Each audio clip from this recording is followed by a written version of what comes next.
These are 3 true crime documentaries I've been catching up on, and I have some thoughts. Evil Influencer, the Jodi Hildebrandt story. This documentary dives into the relationship between parenting influencer Ruby Franke and her therapist/business partner Jodi Hildebrandt.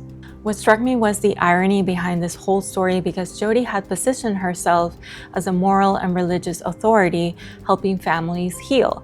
But behind the scenes, prosecutors allege extreme abuse in Ruby's home. In fact, the scene that shook me the most was the security footage from Ruby's son, who runs into a neighbor's house after escaping his own home and asking for help, and just seeing the condition he was in is pretty devastating. This documentary explores manipulation at the highest level, and it shows how someone can gain total psychological and spiritual control and hide it behind influence and values. If you love stories worth watching, you're in the right place. Follow for more.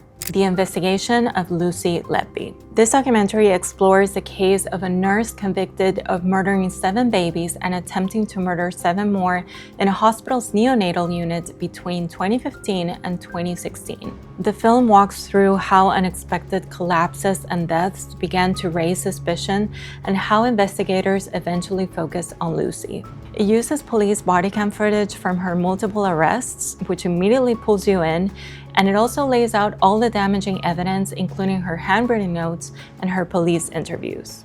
But it doesn't completely ignore the wider context. There is still debate around whether systemic failures inside an understaffed and poorly managed neonatal unit may have played a part in how events unfolded. The cult behind the killer, the Andrea Yates story.